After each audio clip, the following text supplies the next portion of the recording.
우리는 사순절 특별 새벽 기도를 하면서 의미 있는 시간들을 보내고 있습니다.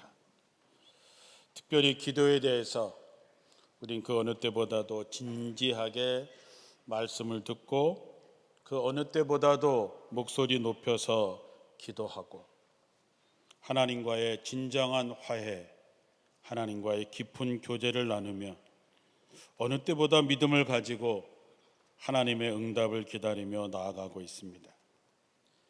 이번 사순절 특별 새벽 기도 회의에서 우리가 가장 집중하는 것은 정말 진정 예수님을 내 마음에 모시어 드리는 것입니다. 그리고 그 주님과 깊은 교제를 나누는 것입니다. 이제 주의 성령이 내 안에 가득한 가운데 세상이 줄 수 없는 기쁨과 감사가 내 마음에 넘쳐서 살아가는 것입니다. 진정 하나님이 주시는 은혜를 받고 나누며 누리며 세상을 넉넉히 이기는 것입니다. 하나님의 은혜를 아는 사람이 은혜로운 삶을 살 수 있습니다. 하나님의 크신 사랑을 아는 사람만이 형제를 사랑할 수 있습니다.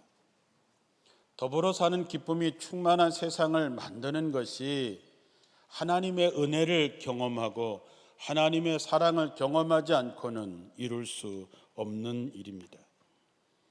그 하나님의 크신 사랑과 정말로 하나님께서 쏟아 부으시는 은혜를 경험하기를 원하시는 사람은 사순절 특별 새벽 기도회에 함께 동참하시기 바랍니다. 이거는 무엇보다도 하나님이 원하시는 일이고 하나님이 여러분을 부르시고 하나님은 여러분을 만나기를 원하십니다. 세상에 이 일보다 귀한 것은 없고 세상의 무엇과도 바꿀 수 없는 것입니다. 마치 밭을 갈다가 밭에서 보물을 발견한 사람이 자기의 모든 재산을 팔아서 그 밭을 산 것처럼 여러분의 모든 것을 다해서 기도의 시간에 동참하시기 바랍니다. 이거는 제가 여러분에게 하는 권면으로 듣지 마시고 하나님의 말씀으로 들으시기를 주님의 이름으로 축원합니다. 오늘 말씀의 제목이 하나님의 약속을 믿고 따르십니까? 입니다. 정말 여러분이 교회에 다닌다곤 하지만 정말 하나님을 믿고 사느냐? 그렇다면 그 하나님을 믿고 내가 과연 따르고 있느냐라는 질문에 뭐라고 대답을 하시겠습니까? 하나님의 말씀에 따르지 않는 것은 하나님을 믿지 않는 것입니다. 기도는 우리가 하나님께 요청하는 것이 아니라 하나님이 먼저 우리에게 요청한 일입니다. 우리가 잘 아는 마태복음 7장 7절 이하에 구하라 그러면 너에게 주실 것이요 찾으라 그러면 찾아낼 것이요 문을 두드리라 그리하면 너희에게 열릴 것이니 구하는 이마다 받을 것이요 찾는 이는 찾아낼 것이요 두드리는 이에게는 열릴 것이니라. 너희 중에 누가 아들이 떡을 달라 하는데 돌을 주며 생선을 달라 하는데 뱀을 줄 사람이 있겠느냐? 너희가 악한 자라도 좋은 것으로 자식에게 줄 알거든 하물며 하늘에 계신 너희 아버지께서 구하는 자에게 좋은 것으로 주시지 않겠느냐? 하나님은 우리가 구하기 전에 우리가 기도하기 전에 내게 구하라 그리하면 들어주겠다고 약속하십니다. 기도는 하나님이 우리에게 요청하는 것입니다. 이걸 아는 것이 중요합니다. 기도는 하나님이 원하시는 것, 하나님이 기뻐하시는 일이라고 하는 것이죠. 선교사님들이 선교지를 떠나거나 또는 선교지에 가서 고생하는 선교사들을 만날 때 마음에 감동이 오면 제 지갑에서 명함 하나를 꺼내서 줍니다. 제 명함입니다. 그리고 이렇게 말합니다. 선교사님, 이러다 죽겠다 싶을 때 이 명함을 쓰세요. 대신에 딱 한 번만 쓰세요. 물론 저도 이 말을 하고 명함을 줄 때는 단단한 각오와 부담을 가지고 주는 것입니다. 그리고 어느 날 선교사님이 연락을 해올 때에 그가 죽을 것 같은 것을 알기 때문에 내가 할 수 있는 모든 것을 동원해서 그의 부탁을 들어줍니다. 때로 그 일을 위해서 숨이 턱까지 차오르고 나도 힘들고 어렵지만 그 일을 해냅니다. 그리고 그가 회복되어서 선교지에서 선교의 일을 더욱 매진하는 모습을 보면 가슴 뿌듯하고 힘들었던 것은 사라지고 하나님의 기쁨을 봅니다. 어떤 선교사님은 몇 년 만에 만났는데 제 명함이 그의 지갑에서 낡고 헐어서 너덜너덜해졌는데 그것을 보이면서 저한테 그렇게 얘기합니다. 감독님이 주신 이 명함 때문에 제가 버팁니다. 가끔씩 이 카드를 쓸까 하는데 아니야, 더 어려운 일이 올지 몰라. 그러나 언제든지 쓸 수 있는 카드 하나가 있다는 것이 제 선교지에서 얼마나 큰 힘이 되는지 모릅니다. 바라기는 이 카드가 평생 쓰여지지 않기를 바랍니다. 그러면 저는 크게 아멘 하지요. 저도 참 그 말을 들으면 감사한 생각이 듭니다.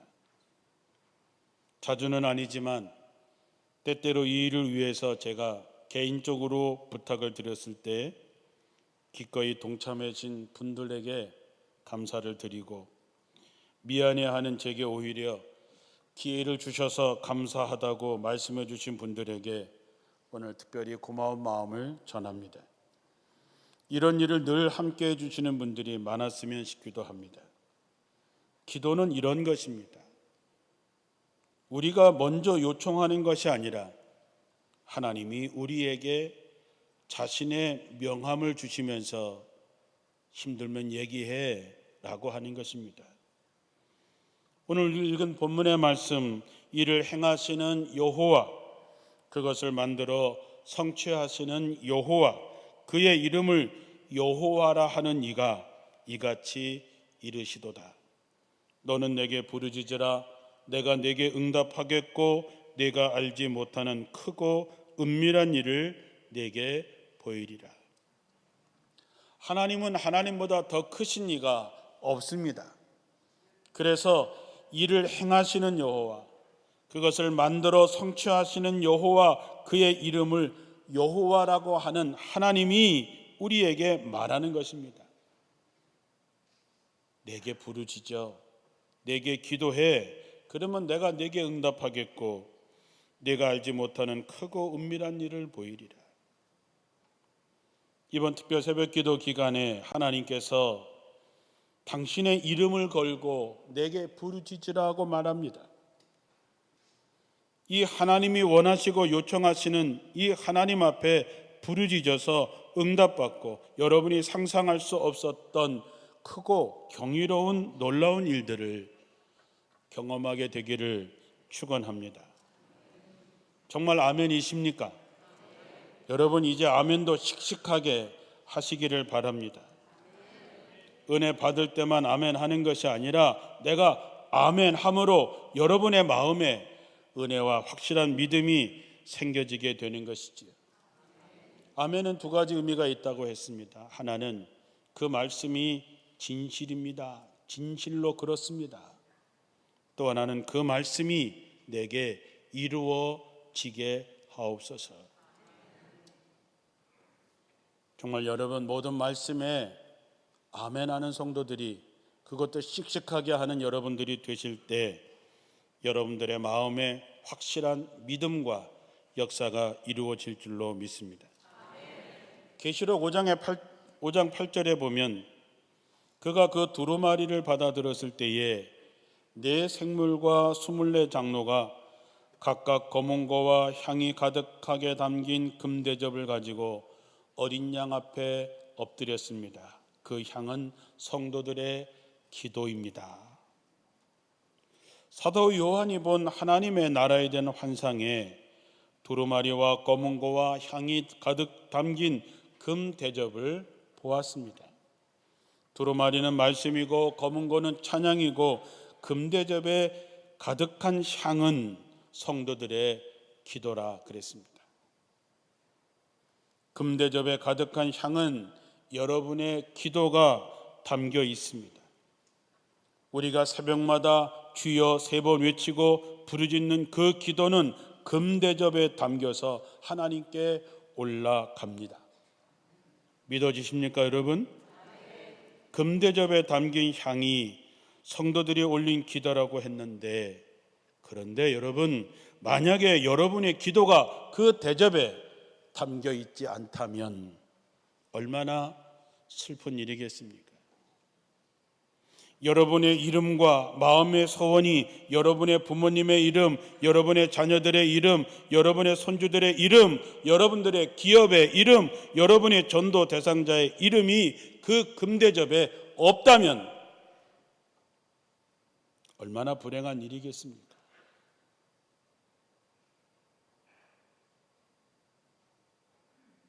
사순절 때는 강단에 십자가를 바라보고 무릎을 꿇고 기도하는 이유는 하나님을 향한 이런 마음이 하나님께 그대로 전해지기를 바라는 마음에서 그렇게 하는 것입니다. 여러분의 기도 제목을 하나하나 하나님께 올려드리는 이유도 같은 이유입니다. 분명한 것은 우리가 드리는 기도는 결코 땅에 떨어지는 것이 아니라 금 대접에 담겨서 하나님께 전해진다고 하는 것입니다. 창세기 8장 20절에 보면 노아가 하나님 앞에 제사를 지냅니다. 노아의 홍수가 끝나고 하나님 앞에 번제로 드릴 때에 하나님께서 그 향기를 받으시고 내가 다시는 사람들로 말미암아 땅을 저주하지 않겠다 약속하십니다.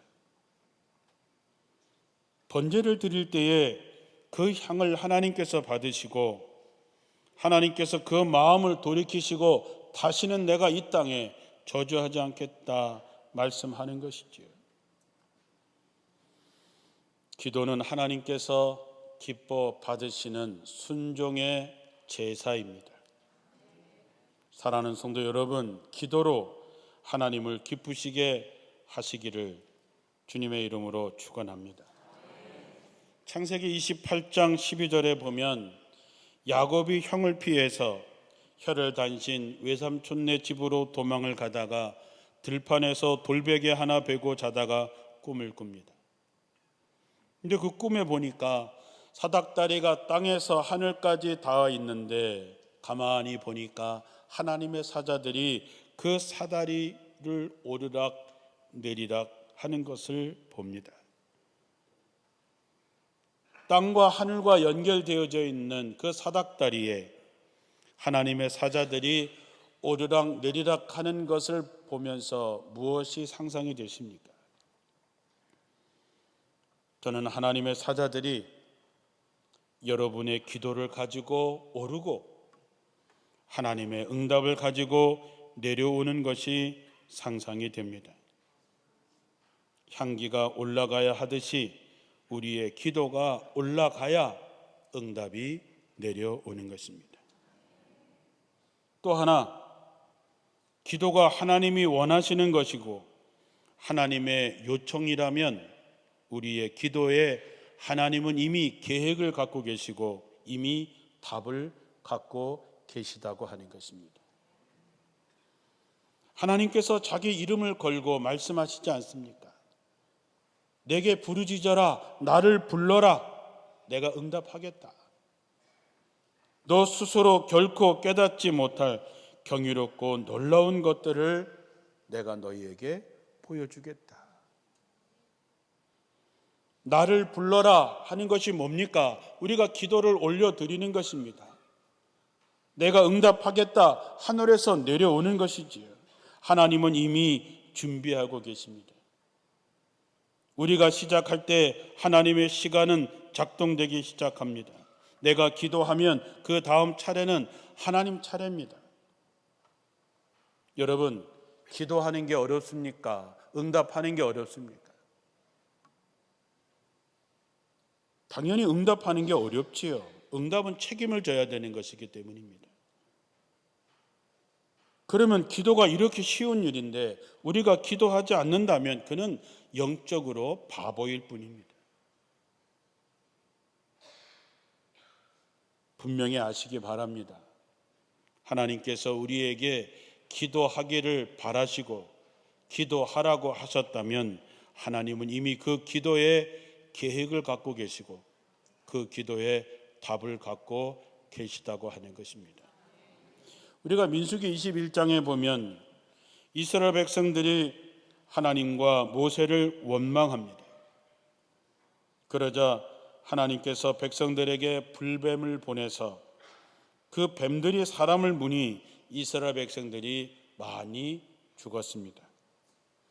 그러자 백성들이 모세에게 와서 간구합니다. 우리가 하나님과 당신 앞에 원망함으로써 죄를 지었습니다. 이 뱀이 우리에게서 물러가게 해달라고 하나님께 기도해 주시기를 바랍니다. 그래서 모세가 하나님께 이 백성들을 살려달라고 기도하지요. 하나님께서 모세에게 말씀합니다. 너는 불뱀을 만들어 기붕 위에 달아라. 물린 사람은 누구든지 그것을 보면 살 거다. 그래서 모세는 구리로 뱀을 만들어서 그것을 높은 장대 끝에 달아 놓고 뱀에 물린 사람은 구리로 만든 그 뱀을 보면 삽니다. 여러분, 이 이야기는 사람들이 장대 끝에 매달린 놋뱀을 봐서 산 것이 아니라 하나님께서 모세의 기도에 당신의 뜻을 바꾸어서 그들을 살려주기로 정하셨기 때문에 사는 것입니다. 이런 기도와 간구는 하나님의 뜻을 돌이키게 합니다. 기도는 하늘 보좌를 움직이게 할 수 있습니다. 모세의 기도는 하나님의 뜻을 돌이키게 한 것처럼 여러분의 기도가 하나님의 뜻을 돌이키게 할 수 있습니다. 그리고 사실 우리가 기도 말고 할 수 있는 게 뭐가 있습니까? 오직 기도 외에 다른 방법이 없다고 하는 것을 깨달아 기도에 더욱 힘쓰는 여러분 되시기를 축원합니다. 마가복음 11장 24절에 나는 너희에게 말한다. 너희가 기도하면서 구하는 것은 무엇이든지 이미 그것을 받은 줄로 믿어라. 그래야면 너희에게 그대로 이루어질 것이다. 너희가 내게 기도하라. 그러면 내가 한번 생각해 보고 응답할지 말지 생각해 보고 하겠다.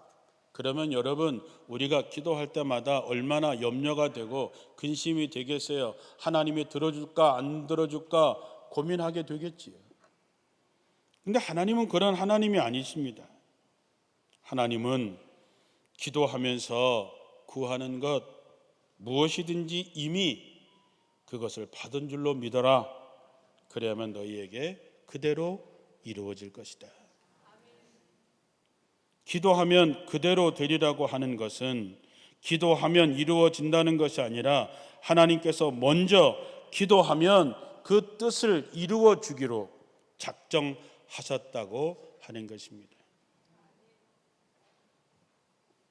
여러분의 기도가 이런 믿음의 기도가 되시기를 축원합니다. 하나님이 기뻐하시는 믿음은 이런 것입니다. 믿음이 없이는 하나님을 기쁘시게 하지 못하나니 하나님께 나가는 자는 반드시 그가 살아계시다고 하는 것과 그가 자기를 찾는 자들에게 상 주신이심을 믿는 것입니다. 사랑하는 성도 여러분, 하나님은 시퍼렇게 살아계십니다. 아멘이십니까 여러분? 하나님은 살아계십니다. 여러분이 아멘을 안 해도 살아계십니다. 하나님은 여전히 시퍼렇게 살아계십니다. 그렇다면 이제 우리가 나가야 될 것은 뭐냐 하면 그분이 자기를 찾는 자들, 자기를 찾아오는 사람들, 자기의 이름을 부르는 사람들에게 상을 주시고 보상하시고 응답하시는 이심을 믿는 것만 남은 것입니다. 그게 기도고, 그 믿음으로 기도하면 하나님께서 역사하신다고 하는 것이죠. 이 믿음으로 기도하여 여러분의 기도에 살아계신 하나님의 역사가 나타나기를 축원합니다. 마지막으로 기도하지 않는 건 죄를 짓는 것입니다. 사무엘상 12장 21절에 사무엘이 이렇게 얘기합니다. 나는 너희가 잘 되도록 기도할 것이다. 내가 기도하는 일을 그친다면 그것은 내가 하나님 앞에 죄를 짓는 것이다. 여러분, 기도하지 않으면서 내가 죄를 짓고 있구나, 그렇게 별로 생각하지 않으시지요? 내가 내 자식을 위해서, 내가 누군가를 위해서, 교회를 위해서, 나라와 민족을 위해서 기도하지 않아도 아무 문제가 없는 것 같지요. 하나님께서 우리에게 기도하라고 말씀합니다. 요청하지요. 내게 부르짖으라고 얘기합니다. 그것은 하나님께서 우리를 당신의 자녀로 삼아 주셨기 때문에 가능한 일이지요. 하나님이 살아계시기 때문에 기도해, 내게 내 이름을 불러, 그러면 내가 해주겠다고 말한 하나님의 그 사랑을 거절하는 것입니다. 하나님의 뜻을 저버리는 것이지요. 기도는 하나님이 원하시는 일이고 하나님의 그 사랑을, 그 요청을 내가 받아들이는 것인데, 기도하지 않는 것, 기도를 쉬는 것은 하나님을 거절하는 것이고 하나님을 무시하는 일입니다. 그것은 악한 일이고 그것은 죄입니다. 이스라엘 백성들이 블레셋을 두려워하고 있을 때 사무엘이 미스바에 모여서 회개하고 기도하자고 할 때 어떻게 됐습니까? 저들을 괴롭히고 약탈했던 블레셋을 굴복시킵니다. 누가 굴복시킵니까? 이스라엘 백성이 했습니까? 아닙니다. 하나님이 하셨습니다. 그뿐만 아닙니다. 이스라엘 백성들이 감히 상상하지 못했던 크고 놀라운 일, 즉 블레셋에게 빼앗겼던 성읍 에그론부터 가드까지 모든 것을 다 찾아옵니다. 그리고 전쟁과 공포, 두려움 속에 살던 이스라엘에게 진정한 평화가 있었다 했습니다. 중요한 것은 언제까지 있었냐 하는 것인데, 기도하는 사무엘이 사는 날 동안 그랬다 그랬습니다. 여러분, 이스라엘 백성들이 블레셋을 굴복시키고 빼앗겼던 모든 땅을 다 찾아오고 진정한 평화를 누릴 수 있었던 것은 사무엘이 기도하는 날, 사무엘이 사는 동안 그랬다 그랬습니다. 그렇다면 우리가 이렇게 사는 것은 우리 할아버지, 할머니가 기도했기 때문에, 우리 아버지, 어머니가 기도하고 있을 때 지켜지는 것입니다. 여러분이 기도하지 않는다면 누가 여러분의 자녀를 위해서 기도하겠습니까? 여러분이 이 교회를 위해서, 속회를 위해서, 이 나라와 이 민족을 위해서 기도하지 않는다면 누가 기도하겠습니까? 이스라엘의 진정한 평화, 이스라엘의 회복, 이스라엘의 평화는 기도하는 사무엘이 사는 날 동안 그랬다는 것이지요. 사랑하는 성도 여러분, 주님의 마음을 간곡히 전합니다. 하나님은 여러분이 기도하기를 요청합니다. 우리보다 하나님이 더 원하시고 기도하는 것은 하나님의 뜻입니다. 하나님께서 우리에게 기도하게 하시는 것은 우리에게 복을 주시려는 하나님의 따뜻한 사랑입니다. 하나님은 이미 다 준비해 놓으시고 계획을 세워 놓으시고 여러분이 기도하기만 기다리고 계십니다. 기도하는 사람들은 곧 하나님의 위대하심을 보게 될 것입니다. 하나님이 주시는 복이 어떤 것인지 알게 될 것이고 크고 놀라운 일도 보게 될 것입니다. 기도하는 사람을 통해서 하나님의 영광이 이 땅에 드러나게 되는 것을 보게 될 텐데 그 주인공이 여러분이기를 주님의 이름으로 축원합니다. 기도하겠습니다.